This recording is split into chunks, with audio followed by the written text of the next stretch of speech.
Penyidik Kejaksaan Agung menetapkan tersangka baru dalam kasus Base Transceiver Station BTS Kominfo. Tersangka baru tersebut adalah Muhammad Yusrizky yang merupakan Direktur Utama Basis Utama Prima. Setelah dilakukan pemeriksaan secara insentif, penyidik telah menemukan alat bukti yang cukup, sehingga pada hari ini juga yang bersangkutan kami naikkan statusnya sebagai tersangka, kata Direktur Penyidikan Jampitsus Kejaksaan Agung, Kuntadi. Sebelum penetapan ini, Kejagung telah memanggil Muhammad Yusrizky sebagai saksi, tetapi dalam kapasitasnya sebagai Ketua Komite Tetap Energi Terbarukan Kamar Dagang dan Industri Indonesia Kadin. Kejagung menjelaskan bahwa Yusrizky ditunjuk untuk menyediakan panel surya sistem dalam pengadaan proyek infrastruktur paket 1 sampai dengan 5 BTS 4G Bakti Kominfo. Kamar Dagang Indonesia Kadin pun buka suara atas status tersangka anggotanya tersebut. Dalam surat keterangan yang dikirimkan, Kadin menyatakan akan tetap mendukung proses hukum yang berjalan. Perlu diketahui bahwa meskipun insiden ini berproses di lembaga penegakan hukum, tapi program kerja Komite Tetap Energi Terbarukan akan tetap berjalan dengan baik dan akan terus memperjuangkan kemajuan sektor energi terbarukan di Indonesia. Hal ini dikarenakan kasus hukum tersebut menyangkut individu dan bukan Kadin sebagai organisasi, kata Yuki Nugrahawan, Waketum Koordinator Bidang Organisasi, Hukum, dan Komunikasi Kadin Indonesia. Kadin juga telah memutuskan menunjuk Darsono Hartono sebagai pejabat sementara Ketua Komite Tetap Energi Baru dan Terbarukan, menggantikan Muhammad Yusrizky.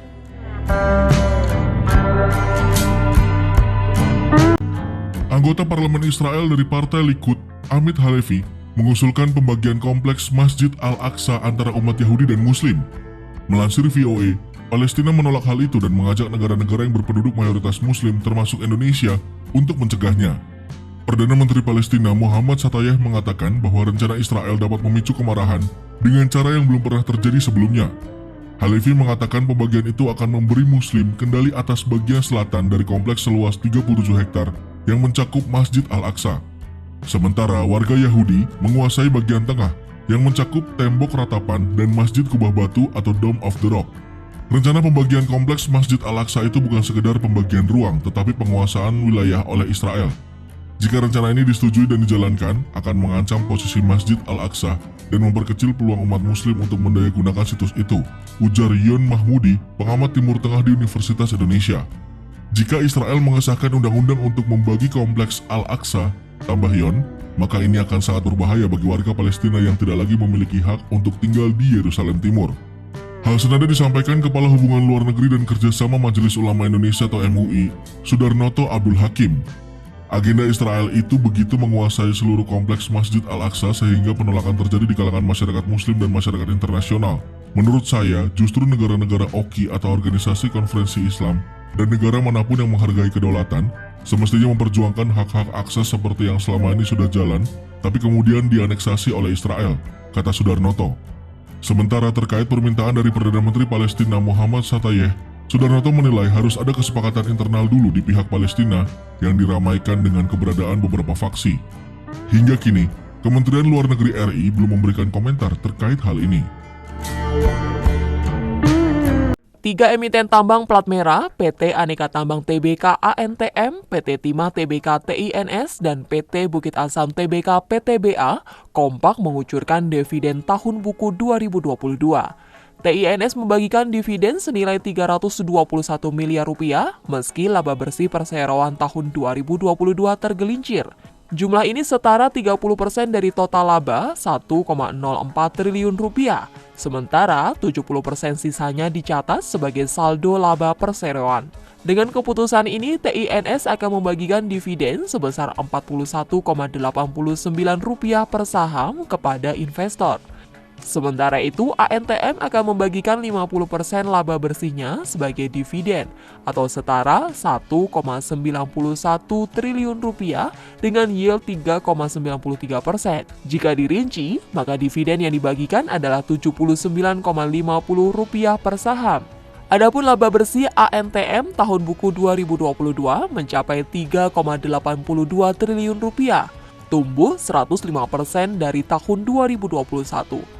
Emiten lainnya PTBA membagikan seluruh laba bersih 2022 senilai 12,56 triliun rupiah.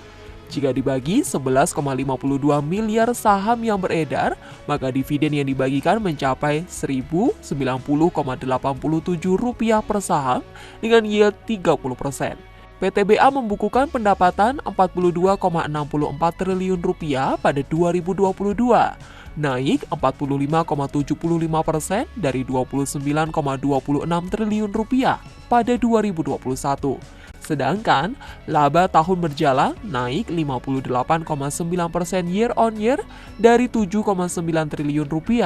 Di sisi lain, Menteri Badan Usaha Milik Negara Erick Thohir menargetkan setoran dividen dari emiten mencapai Rp53,7 triliun dari target dividen Rp80,2 triliun yang akan disetor ke negara pada 2024. Sedangkan perusahaan yang masih berstatus private sebesar Rp26,5 triliun.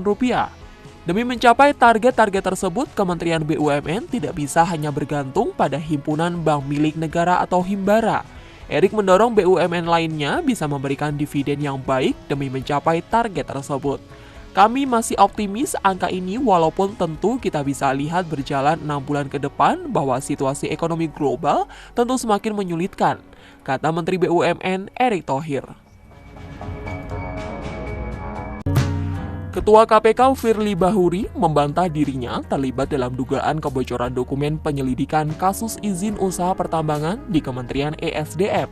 Kabar mengenai penyelidikan itu awalnya beredar ketika Firly dilaporkan ke Dewan Pengawas KPK atas dugaan kebocoran dokumen penyelidikan tersebut.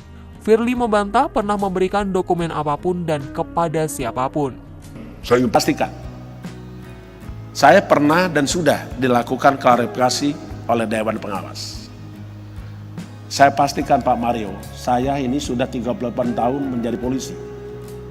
Saya tidak pernah menghancurkan karir saya. Jadi apapun yang dikatakan orang, saya pastikan saya tidak pernah melakukan itu. Sebelumnya, nama Firly sempat terseret dalam suatu rekaman video yang viral di media sosial. Video yang diunggah melalui media sosial Twitter oleh akun @dimdim0783 Senin 10 April menunjukkan dua orang tengah memilah tumpukan suatu dokumen yang dimasukkan ke dalam suatu box. Dua orang itu mengatakan dokumen diberikan kepada Menteri ESDM dari Ketua KPK. Sementara itu, Dewas KPK sudah menyelesaikan permintaan klarifikasi sejumlah pihak mengenai dugaan kebocoran dokumen penyelidikan kasus IUP ESDM, diantaranya pelapor Firly Bahuri, Menteri ESDM Arifin Tasrif, dan Kabiro Hukum ESDM Idris Froyoto Sihite. Anggota Dewas KPK Syamsuddin Haris mengatakan, Dewas menargetkan pembahasan hasil klarifikasi dari Menteri ESDM hingga Firly Bahuri selesai pekan ini, sekaligus menyelesaikan seluruh laporan dugaan pelanggaran etik yang diterima terkait dengan Firly. Minggu lalu sudah dimintai klarifikasi semua, saya lupalah tanggalnya. Menteri juga kita sudah klarifikasi, Menteri ESDM Arifin Tasrif, kata anggota Dewas KPK Syamsuddin Haris Senin 5 Juni 2023.